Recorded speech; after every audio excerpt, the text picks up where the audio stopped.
마태복음 15장 21절에서 28절까지 말씀입니다.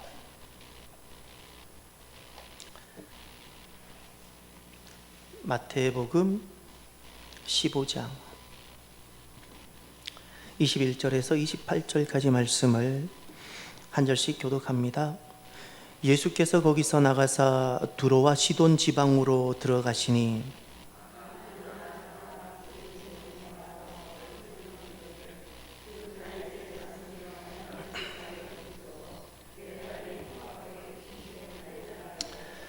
예수는 한 말씀도 대답하지 아니하시니 제자들이 와서 청하여 말하되 그 여자가 우리 뒤에서 소리를 지르오니 그를 보내소서.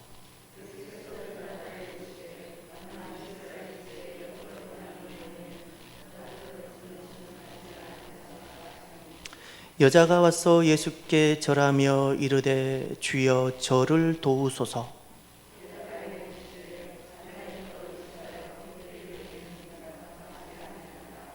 여자가 이르되 주여 올소이다마는 개들도 제 주인의 상에서 떨어지는 부스러기를 먹나이다 하니 이에 예수께서 대답하여 이르시되 여자여 내 믿음이 크도다 내 소원대로 되리라 하시니 그때로부터 그의 딸이 나으니라. 아멘. 아멘. 28절에 보면 이런 말씀이 나오지요. 여자여 내 믿음이 크도다. 여기에다가 여자여라는 단어에다가 자기 이름을 한번 넣어 주십시오. 자기 이름을 넣고 누구야 내 믿음이 크도다. 예, 우리 같이 한번 다 같이 읽어볼까요? 그 부분만 시작. 예, 누구야 내 믿음이 크도다. 예, 이렇게 한번 내줘 보세요. 내 팔을 이렇게 나를 안아주세요. 나를 안아주세요. 가정을 섬기고 교회를 섬긴다고 얼마나 애쓰고 수고하셨어요. 예. 주님이 정말 바라시는 자리가 바로 이 자리입니다. 여기까지 이 자리입니다. 여러분 이렇게 나를 안아주시고 축복해 주십시오. 누구야 내 믿음이 크도다. 이렇게 다 같이 합니다. 시작. 누구야 내 믿음이 크도다. 예. 예, 수고 많으셨습니다. 여러분 추석은 잘 보내셨습니까? 예, 뭘 뻔한 거를 왜 물으시냐고. 혹시 명절 증후군에 시달리고 계시진 않습니까? 여러분 우리가 걸어가는 인생길 하나님의 길이 되시기를 바랍니다. 알지 못하고 걷는 길이 있고 하나님의 길, 주의 길로서 걷는 길이 있다고 우리가 주일 말씀을 들었습니다. 내가 이 길 걸어가면 내 꿈이 이루어질까? 우리가 아무것도 알지 못하고 성공했어도 알지 못하고 걸어가는 길이 있는가 하면 내가 하나님의 길로 걸어갈 수 있는데 하나님의 길로 걸어가게 되면 어떤 결과가 있는가를 또 한번 들으십시오. 두 가지 결실을 맺게 됩니다. 하나가 에셀을 결실하고 하나가 발악을 결실합니다. 누구든지 어떤 인생이든지 하나님의 길로 주의 길로 걸어가면 에셀을 결심합니다. 기쁨입니다. 에셀이란 행복입니다. 일터의 기쁨, 결실의 기쁨, 어린 감람나무에 소망의 기쁨이 있다고 말씀했습니다. 이런 에셀의 결실이 기쁨이 있고 또 하나 발악을 결실합니다. 발악이라는 뜻은 무릎을 꿇는다 그랬는데 그 의미는 주님의 복 안에 들어가는 그 모습입니다. 모든 상황이 있음에도 불구하고 그 상황을 넘어 주님께 순복함으로 복 안에 들어가는 그 과정입니다. 어떤 발악의 복이었습니까? 번영의 복, 자식의 복, 평강의 복이었습니다. 사랑하는 성도 여러분, 인생이 하나님의 길로 걸어가게 되면 이런 에셀을 결실하고 발악을 결실하게 됩니다. 이 은혜가, 이 결실이 있기를 바랍니다. 주님께서 우리에게 정말 주고 싶으신 열매들입니다. 그러면 인생이 알지 못하고 걷는 길도 가능하지만 인생이 하나님의 길로 걸어가는 이것을 무엇이라 부르는 거 아니? 이것을 믿음이라 불러요.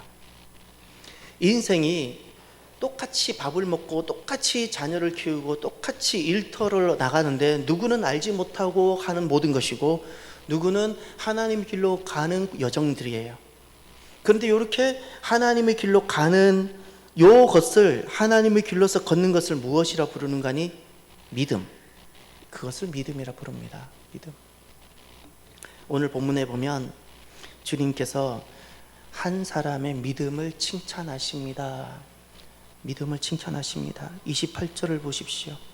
이에 예수께서 대답하여 이르시되, 여자여에다가 가로를 치라 그랬죠. 그 여자라는 단어에 내 이름이 들어가야 되고, 내 가족이 들어가야 되고, 우리 교회 이름이 들어가야 됩니다. 참사랑 공동체야, 이렇게 되어져야 됩니다. 여자여, 내 믿음이 크도다. 할렐루야. 여러분, 우리가 걸어가야 되는 자리가, 우리가 머물러야 되는 자리가, 우리가 다다라야 되는 자리가 바로 이 자리입니다. 내 믿음이 크도다. 내 소원대로 되리라 하시니 그때로부터 그의 딸이 나으니라. 여러분, 28절에 믿음의 길, 그가 걸어가는 인생에 환난이 찾아오고 아픔도 오고 눈물도 있었지만, 가정적인 어려움도 있었지만, 결국 그가 걸어가는 한 여인이 그것이 주의 길이 되어서 28절 안에 이 여인이 맺는 에셀의 결실이 보입니까? 바락의 결실이 보입니까? 내 소원대로 되리라. 에셀의 결실이 보입니까? 그때로부터 그의 딸이 나으리라. 바락의 결실이 보입니까? 얼마나 복된가요? 이제 우리가 생각하셔야 될 것이 있습니다.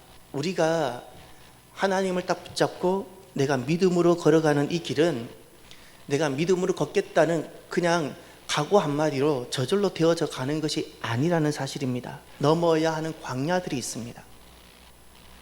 이것은 다른 말로 말하면 하나님은 아침마다 내 믿음을 달아보십니다.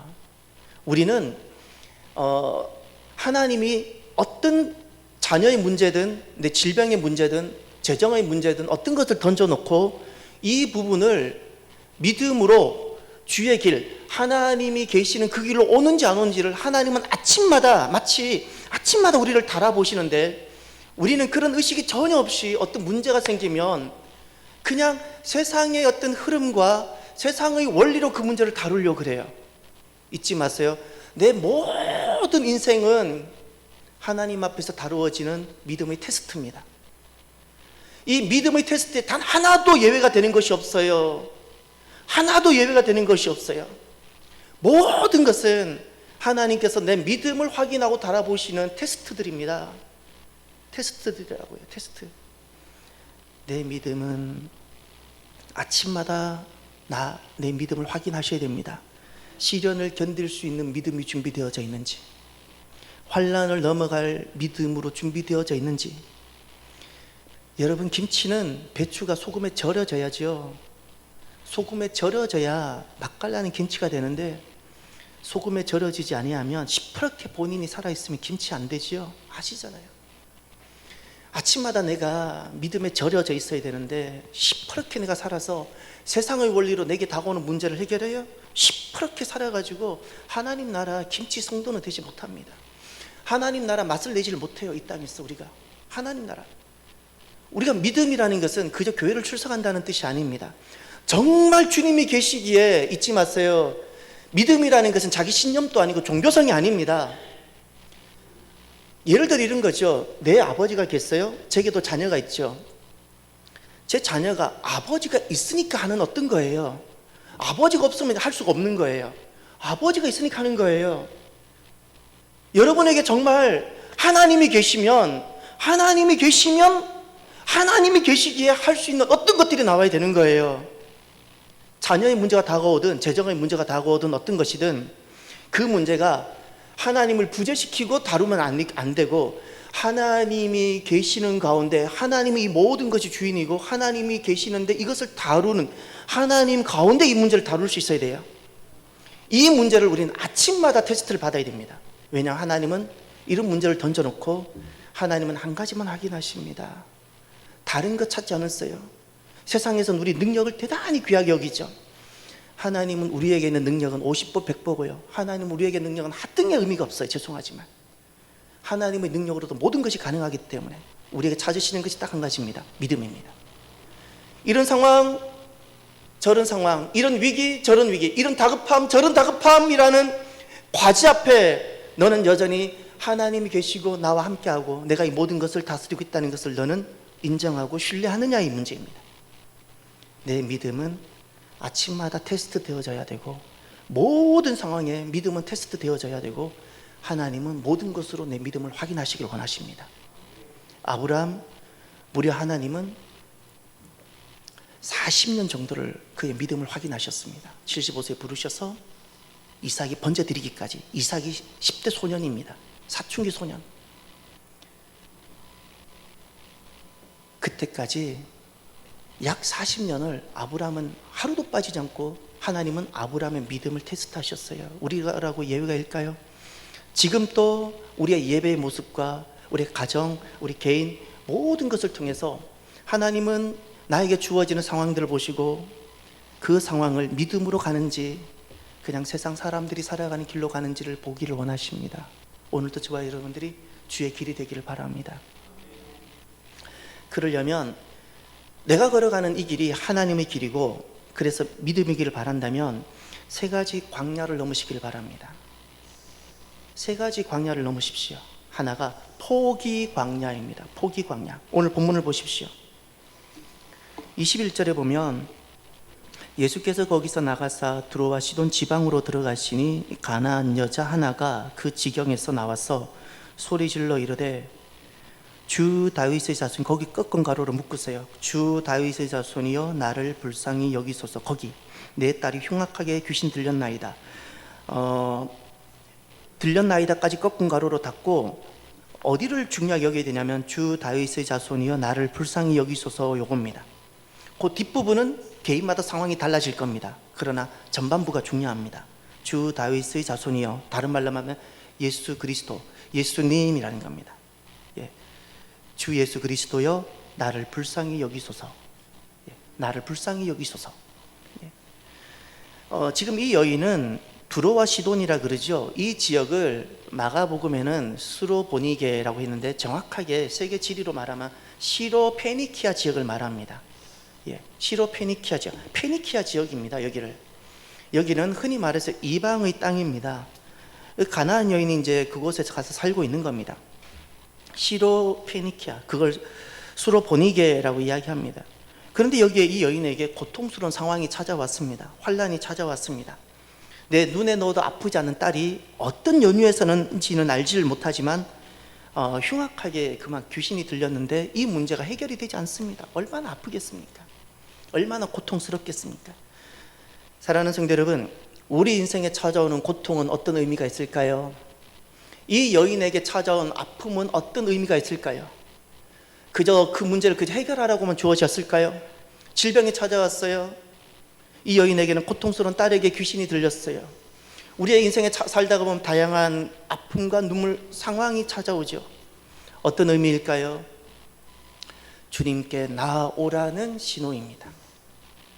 주님께 나오라는 신호. 할렐루야. 어떤 상황에서도 환란이 찾아왔어요. 주님께 나오라는 하나님의 부르시는 초청장입니다. 우리가 이 시간 고난, 환란, 고통 때 이것을 하나님의 음성으로 듣고 주님 앞에 나오는 사람은 다 소망이 있습니다. 다 가망이 있습니다. 어떤 고통스러운, 심지어 죽음이라는 고통스러운 비극의 현장일지라도 그것이 주님 앞에로 나올 수 있다면 그것이 도리어 모든 것이 살아나는 부활이 될 겁니다. 부활. 고난은 주님께서 나를 찾으시고 부르시는 초청장입니다. 어떻게? 나오라고. 그런데 문제가 있습니다. 주님께는 누구든지 나올 수 있습니다. 우리 가운데 문제가 생겼을 때 주님께 나오지 않을 사람은 아무도 없을 거라고 저는 믿습니다. 여러분들이 믿어집니다. 그런데 문제는 주님께 나오는데 그것이 주님은 믿음인지를 확인하기를 원하십니다. 잊지 마세요. 내가 주님을 찾아요.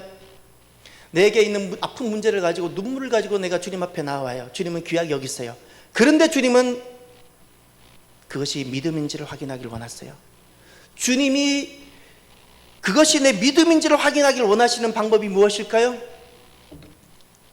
근질김, 지속성. 이제 오늘 본문을 보세요. 22절을 정말 주목해야 단어가 하나 있어요. 가나안 여자 하나가 그 지경에서 나와서 뭐 됐다고요? 소리 질러. 이 소리 질러는 일회성이 아닙니다. 한번 목이 터져라고 마이크를 잡고 외쳤던 것이 아니에요. 23절을 보세요. 23절에 제자들이 중반절에 말을 하는데, 제자들이 와서 청하여 말하되 그 여자가 우리 뒤에서 어떻게 한다고요? 소리를 지르다 그랬죠. 일회성이 아닙니다. 반복성입니다. 반복성이라고요. 주님은 주님께 나온 우리들에게 믿음을 보기를 원하십니다. 주님은 테스트한다 그러셨죠. 반드시 주님은 모든 것으로 테스트합니다. 코로나로 내 믿음을 테스트합니다. 내게 찾아온 질병으로 내 믿음을 테스트합니다. 재정의 위기로 나를 테스트합니다. 모든 것을 테스트합니다. 주님은 믿음을 보십니다. 믿음을 보기를 원하십니다. 그때 무엇이 믿음일까요? 주님께 나오는 것이 믿음이 될까요? 아니요. 주님은 그것으로 여기지 않습니다. 왜 그럴까요? 제가 생각을 해봅니다. 타 종교에도 문제가 있으면 타 종교인들도 자기 나름대로 신을 다 찾아갑니다. 자기 나름대로 타 종교도 찾아가요. 그러면 여러분, 주님이 찾으시는 믿음은 도대체 무엇일까요? 이제 정말 중요한 말씀이 하나 있는데, 누가복음 18장을 한번 가보십시오. 누가복음 18장.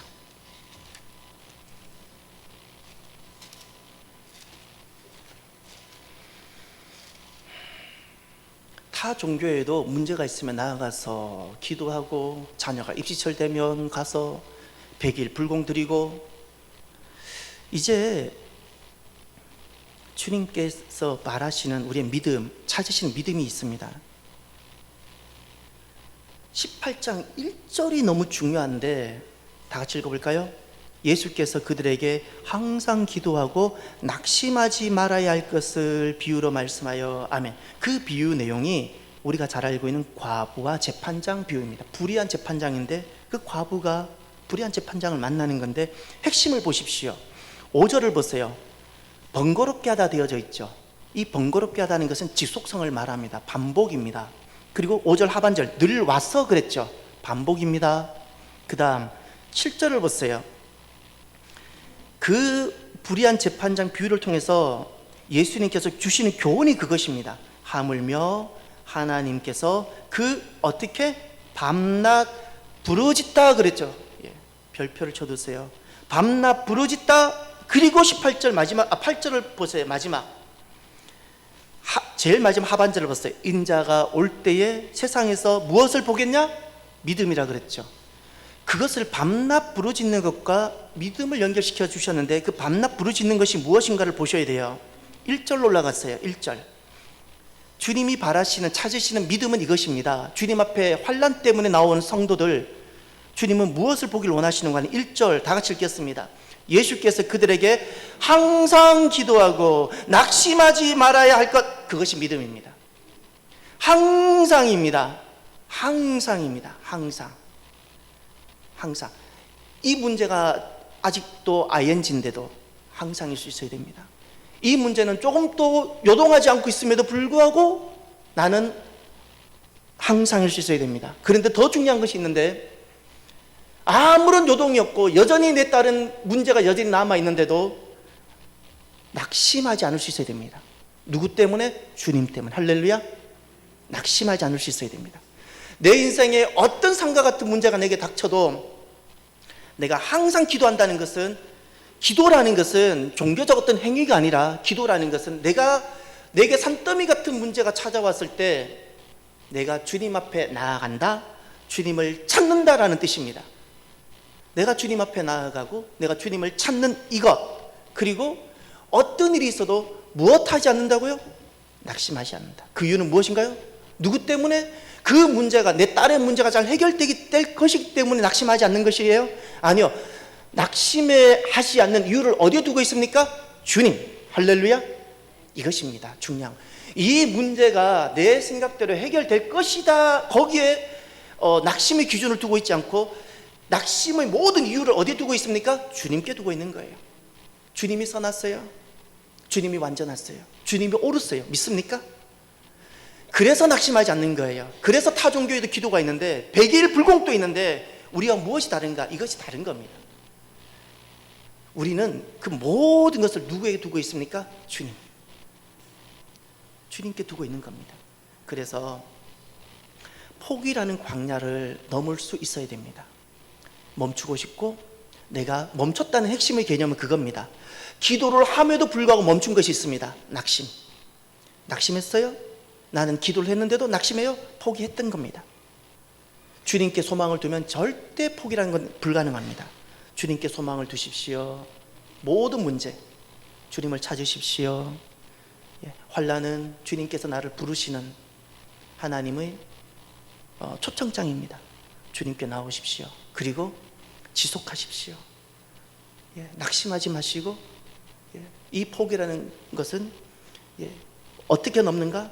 주님께 나오기를 포기하지 않고 지속하는 겁니다. 소망을 주님께 두는 겁니다. 절대 소망을 문제 자체에다 두지 마십시오. 문제 자체에다 두지 마시고요, 소망을 주님 잡고 그분에게, 주님에게만 두십시오. 그러면 어느 순간 내가 이 포기의 광야를 넘어서 있는 믿음이 한층 성장한 나를 보게 될 겁니다. 그리고 두 번째, 우리가 걸어가는 이 길이 믿음이어야 되고, 하나님은 항상 내 믿음을 아침마다 달아보시고 테스트 하시는데, 그러면 두 번째 우리가 넘어가야 되는 광야가 있습니다. 좌절 광야. 이제 오늘 본문으로 다시 돌아가 보십시오. 23절부터 25절까지 두 번째 상황이 등장합니다. 좀 더 큰 상황이 닥쳐옵니다.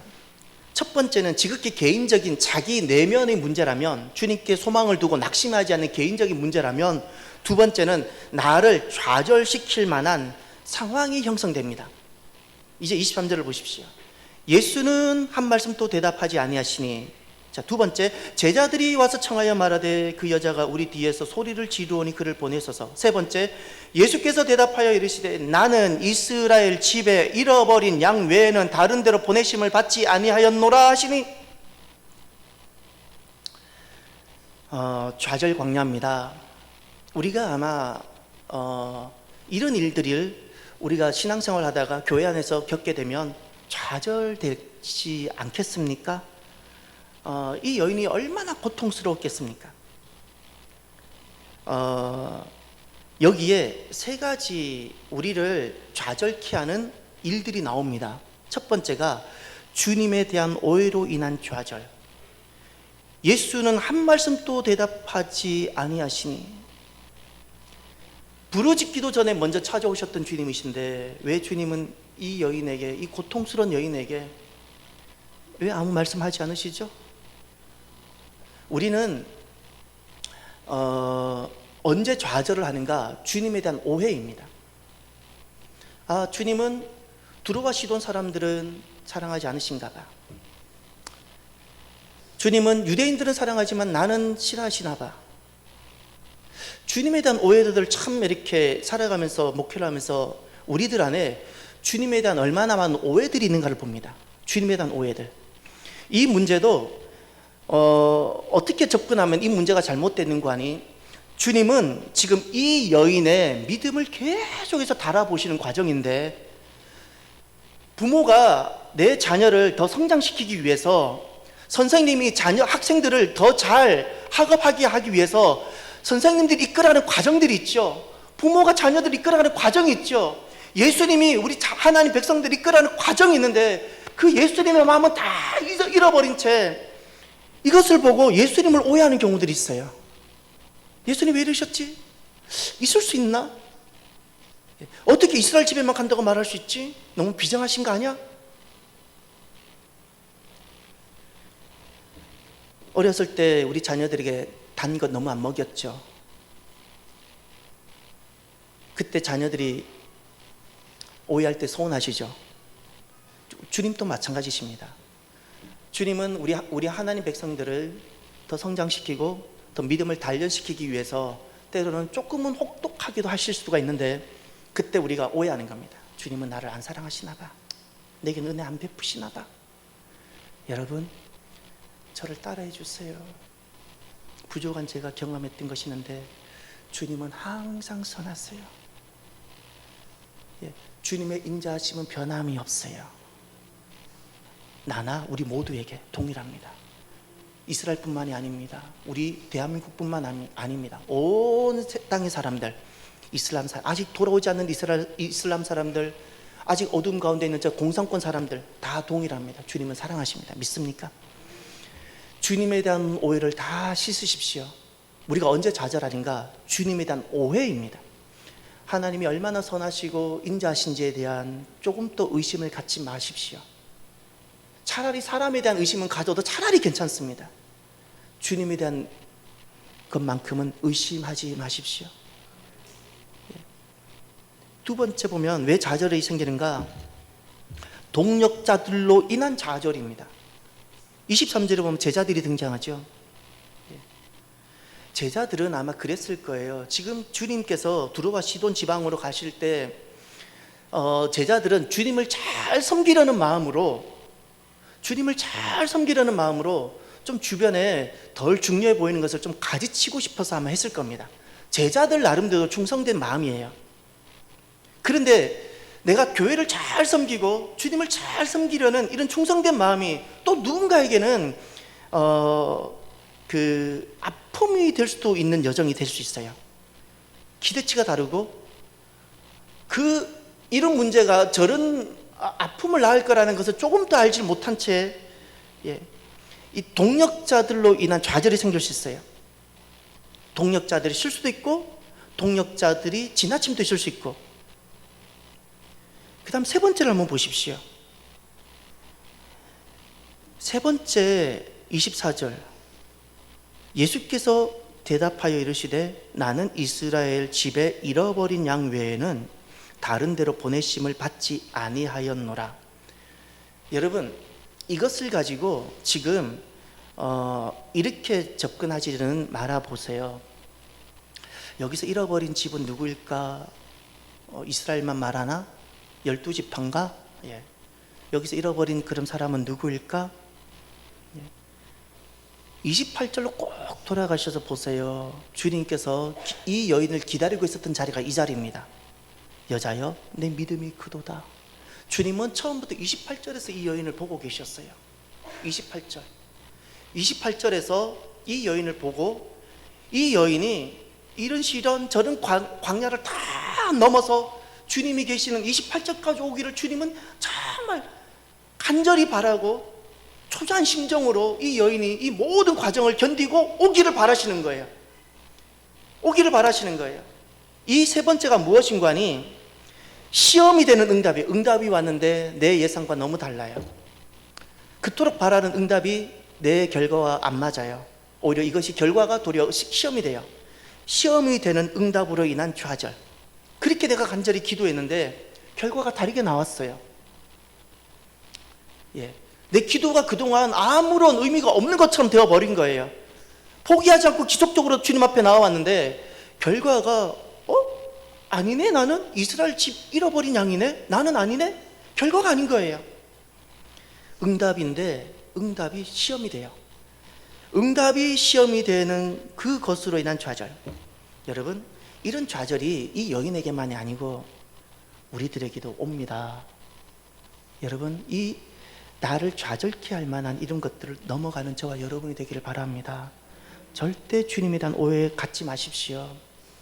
주님은 절대 우리를 버리거나 포기하지 않습니다. 절대 포기하지 않고 나를 향한 하나님의 모든 것은 선하시고 나를 향한 주님의 그 인자, 헤세드는 변함이 없으십니다. 때로는 주변의 동력자들이 부족과 어리석음으로 여러 가지 있지만 그걸로 인하여 넘어지지 마십시오. 결과치가 내가 생각하는 것과 다를지라도 좌절하지 마십시오. 우리가 이 문제, 나를 좌절케 할 만한 좌절 광야 어떻게 넘어가고 이 광야를 지나갈 수 있는가? 이 여인이 우리에게 보여주었습니다. 이 여인은 어떻게 지나가는가를 보십시오. 너무 중요한 25절. 이 여인이 좌절 광야를 어떻게 지나가는가를 보십시오. 여자가 와서 예수께 절하며 이르되 주여 저를 도우소서. 주여 저를 도우소서. 거기 절하다라고 되어져 있죠. 거기다가 적어 놓으세요. 순복이라고 죠. 순복.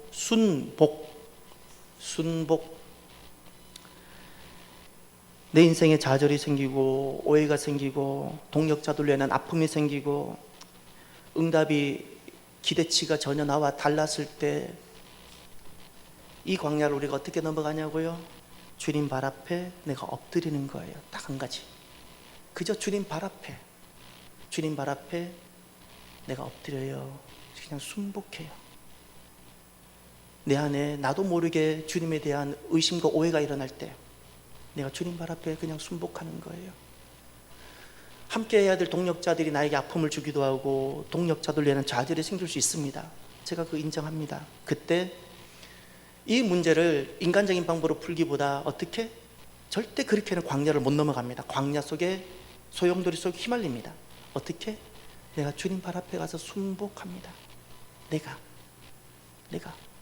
그리고 결과가 내가 예상치 못했던 일이 나왔을 때 그걸로 불안해하거나 흥분하거나 분노하기보다 어떻게? 이 상황을 받아주고 받고 내가 주님 발 앞에 순복합니다. 여러분이 순복한다는 것은요, 그저 한번 엎드린 것이 아닙니다. 이 모든 문제에 대한 것들, 심지어 내 생명까지를 주님께 드리기 전까지는 순복이라는 것은 불가능합니다. 내 생명을 주님 앞에 드리고 내 남은 시간도 주님 앞에 드리고, 그랬을 때 주님 앞에 내가 마음으로 온 영혼으로 무릎 꿇어집니다. 우리가 주님 앞에 이것만 할 수 있으면 나를 찾아온 좌절을 나도 모르게 지나가고 있게 될 겁니다. 지나가고 있게 될 겁니다. 세 번째, 우리의 믿음은 계속해서 테스트를 받고 내 믿음은 확인해야 되고 주님은 아침마다 내 믿음을 확인하십니다. 모든 것을 통해서 주님은 내 믿음을 확인한다는 사실을 잊지 마십시오. 경제의 문제, 정치의 문제, 문화의 문제, 모든 것을 통해서 하나님은 그것이 믿음인지를 확인하십니다. 믿음인지를. 그래서 이 과정들이 점점 더 커가는데, 세 번째는 더 큰 광야입니다. 그런데 마지막 광야입니다. 세 번째가 굴욕 광야입니다. 굴욕 광야. 이제 26절, 27절을 보십시오. 대답하여 이르시되 자녀의 떡을 취하여 개들에게 던짐이 마땅하지 아니하니라. 여자가 이르되 주여 올소이다마는 개들도 제 주인의 상에서 떨어지는 부스러기를 먹나이다 하니. 아멘. 우리가 26절에 딱 도착하면 이 굴욕 광야가 보통은 이렇게 우리를 만듭니다. 우리를 화나게 하고 우리를 분노하게 하고 팔을 걷어붙이고 할 수 있으면 멱살 한번 잡아보고 너 그럴 수 있냐고, 어떻게 인간이 이렇게 말할 수 있냐고, 너가 어떻게, 내가 지금까지 한 것이 얼마가 있는데 어떻게 이렇게 나를 대우할 수 있냐고, 이렇게 우리가 상황들을 많이 이렇게 다루지 않았겠습니까? 이 굴욕 광야가 우리에게 어떤 굴욕을 주는 거 아니? 자존감입니다. 자존감의 굴욕을 가져옵니다. 내 존재에 돌을 던지는 겁니다. 쉽게 이런 겁니다. 자녀의 떡을 개들에게 던짐이 마땅치 않다. 나는 자녀가 아니라는 거예요. 내 존재의 문제. 죄송합니다. 너는 개다라는 겁니다. 이게 거의 욕설에 가까운 표현 아니겠습니까? 인격 비하의 표현이잖아요. 이 굴욕적인 거. 다른 것은 견딜 수 있는데, 부모님, 또 고향, 무엇을 막 건들면 폭발하잖아요, 그죠? 그게 왜죠? 자존감의 문제인 거예요. 내 존재의 문제, 내 존재의 문제를 건드는 거예요. 그래서 우리에게 가져다 주는 굴욕들, 이 광야가 넘어가야 돼요. 그때 팔 걷어붙이면 이렇게 되는 겁니다. 팔은 걷어붙여서 그분을 한 대 때릴 수는 있지만 나는 그 굴욕 광야에 침몰돼 버립니다. 못 넘어가요. 주님은 그걸 통해서 자존감이라는 문제를 앞에 딱 던져놓고 주님은 테스트를 하셔요. 믿음 보기를. 이때 내 자존감의 문제가 딱 던져졌을 때, 그때 그 사람으로 인한 자존감에 기초하지 않고 하나님 아버지로 인한 자존감인지를 하나님 보기를 원하시는데, 하나님 그렇게 테스트를 하기를 원하시는데, 내 믿음을 보기를 원하시는데, 여러분, 내가 만약 팔을 걷어붙이고 한바탕 했어요? 속 시원하게 그래서 해도 믿음은 실패했던 겁니다. 믿음은 실패하게 됩니다. 또 굴욕 광야, 어떤 굴욕을 우리에게 가져다 주는가 비슷한 건데,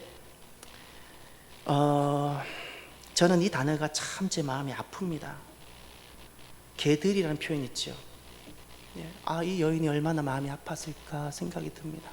여러분, 나를 아프게 하는 단어입니다. 사람마다 이 아프게 하는 단어가 다릅니다. 자라왔던 환경과 자라오면서 생겨났던 상처들, 우리 심리학에서 말하는 트라우마들이 남아있다 그러죠. 그러면 남들은 괜찮은데, 남들은 이것이 괜찮은데 어떤 사람은 이게 아픔이 되는 거예요. 사람마다 다 달라요. 나를 아프게 하는, 나를 인격적으로 어떤 이것이 남들에게는 아무도 치지 않는데 그에게는 이것이 인격 모독이 되는 거예요. 그에게는 어릴 때 아픔이 있었기 때문에 어떤 것이 그에게는 너무 힘든 거예요. 이 여인에게는 안 그래도 이스라엘 사람들이 늘 이방인들 함부로 말하고 그것이 너무 힘들었는데 예수님으로부터 이야기를 듣게 됩니다. 얼마나 이 여인에게 인간적인 모욕감이 있었겠습니까? 그 인격 모욕으로 인한 굴욕이 아마 있었을 겁니다. 그때 여러분, 이 주님은 무례하시기 때문에 이 여인에게 이렇게 말을 했을까요? 아니요, 잊지 마세요. 주님을 오해하지 마세요. 주님은 이스라엘 사람만 사랑하고 시로 페니키아 지방에 살아가는 사람들을 하찮게 여기시는 그런 분이실까요? 그렇지 않습니다. 오해하지 마십시오. 주님에 대한 오해를 갖지 말라 그러셨죠. 주님은 이미 28절에 이 여인에게 에셀과 바락이라는 결실을 준비하고 이 여인을 계속해서 초청하고 이끌어가길 원하시는 거예요. 중간 정도에 머물지 말라는 거예요. 어설프게 그리스도인 그 비슷한 흉내내고 살아가는 사람 되지 말라는 거예요. 28절까지 와서 정말 하나님 백성들이 누리는 에셀의 복, 바락의 복을 누리며 모든 것을 이기는 그런 사람으로 살아가려는 겁니다. 흉내는 그리스도인 흉내를 내는데 에셀도 없고 바락도 없는, 차라리 세상 사람으로 마음껏 살아가든지 세상 사람으로 살아가는 용기도 없고, 그렇다고 하나님이 정말 그 하나님 백성들에게 두신 에셀의 복과 바락의 복도 못 누리고 어설프게 흉내만 내려가 살아가는 사람 되지 말라는 거예요. 주님은 계속 이 여인을 초청하는 겁니다. 머물지 말라. 중간에 멈추지 마라. 남들이 너 그리스도인이라고 말한다고 어설프게 거기 멈추지 말라는 거예요. 교회에서 어설프게 직분 받았다고 거기서 멈추지 말라는 거예요. 멈추지 말라고. 28절까지 오라고. 내 믿음이 크도다. 내 믿음이 크도다. 그 자리까지 오라고 말씀하시는 겁니다. 그 자리까지. 사랑하는 성도 여러분, 이 세 번째 광야가 굴욕 광야인데 가장 우리가 넘어가기 힘들 겁니다.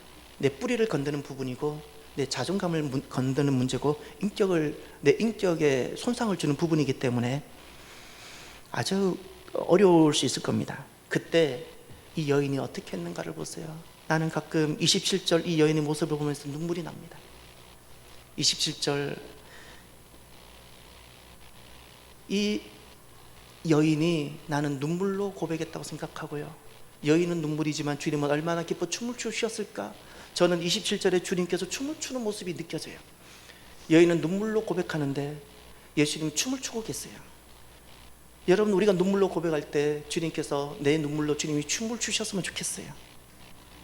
27절을 보세요. 여자가 이르되 주여 올소이다. 여기 저는 이거, 여러분 이렇게 할 수 있나요?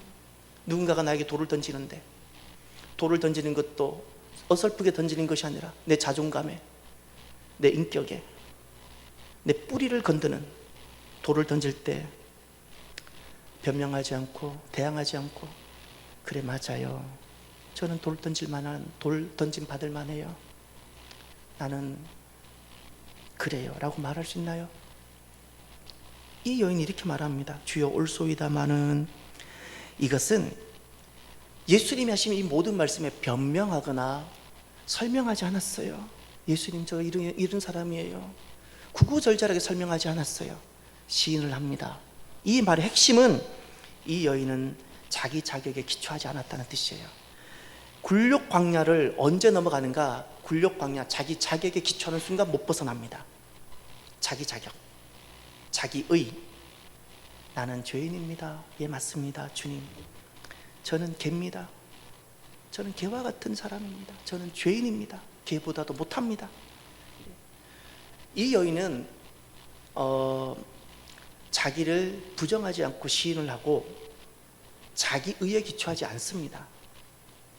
그리고 또 한 가지를 더 보십시오. 이 여인이 어떻게 이 굴욕 광야를 지나가는가, 어떻게 결국 믿음이 되게 하는가. 개들도 제 주인의 상에서 떨어지는 부스러기를 먹나이다. 요즘 우리 집에도 개가 있는데 말을 잘 들어서 되게 착해서 좋아요.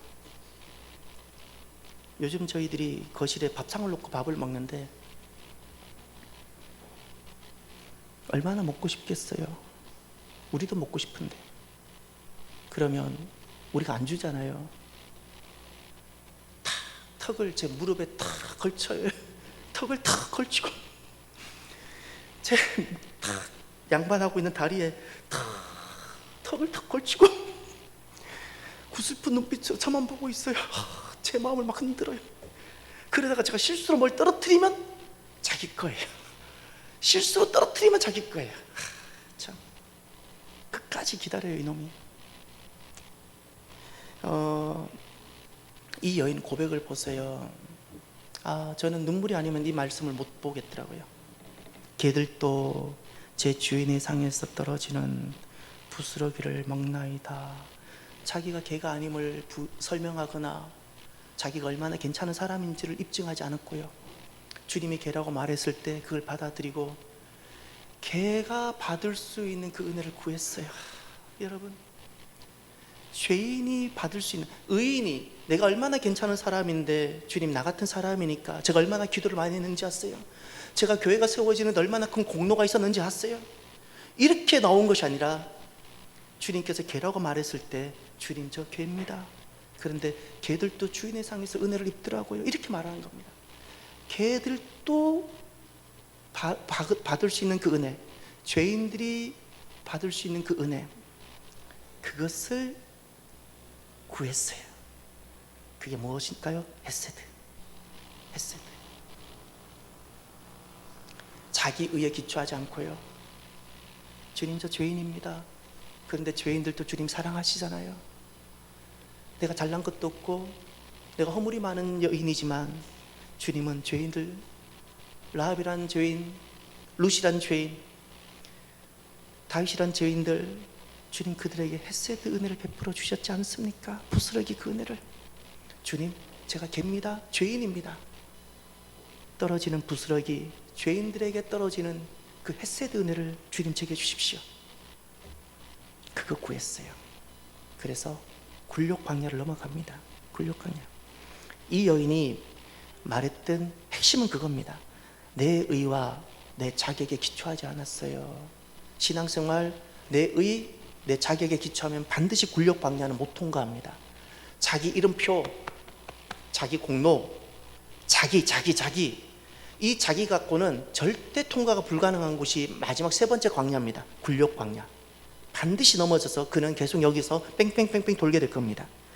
이 굴욕 광야는 주님의 의를 붙잡을 때, 내가 죄인입니다 주님, 헤세드를 붙잡을 때만 통과가 됩니다. 헤세드. 사랑하는 성도 여러분, 주님은 처음부터 이 여인을 28절에서 기다리고 계셨어요. 이 여인을 단 한 번도 사랑하지 않았거나 함부로 대하신 적이 한 번도 없었어요. 내 자녀가 사랑하기 때문에, 내 자녀를 사랑하기 때문에 엄하게 다뤄본 적 있죠. 내 자녀를 사랑하기 때문에 차라리 밥을 안 준 적도 있죠. 그와 똑같은 심정으로 주님은 이 여인이 어설프게 21절에서 시작해서 중간에 대충 오다가 멈추는 인생이 아니라 28절까지 오기를 주님은 간절히 부모 같은 심정으로 이 여인을 이끌고 오기를 바라셨고 믿음을 보기를 원하셨어요. 주님은 처음부터 28절에서 이 여인을 기다리셨어요. 사랑하는 성도 여러분, 우리가 오늘 말씀을 통해서 두 가지만은 꼭 마음에 새기고 이 성전을 떠났으면 좋겠습니다. 하나는 오늘도 내 믿음이 테스트되고 있다는 사실을 기억해 주십시오. 주님이 테스트합니다. 잊지 마세요. 내가 이 정도면 믿음이겠지라고 여기지 마세요. 내가 이 정도면 괜찮겠지라고 여기지 마세요.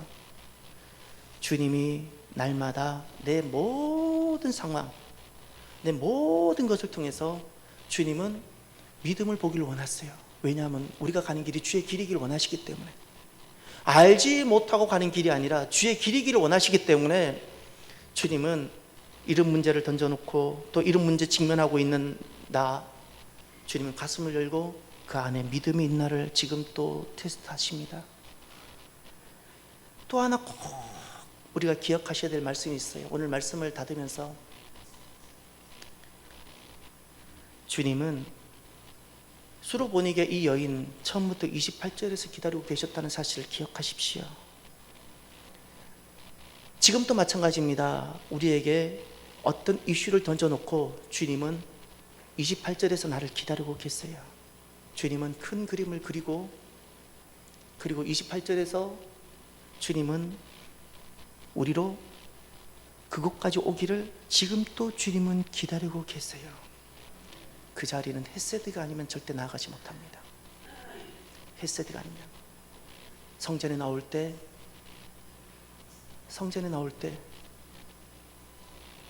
이름, 자격, 자기의 다 지우시길 바래요. 그거 가지면 광야는 헤어나지 못합니다.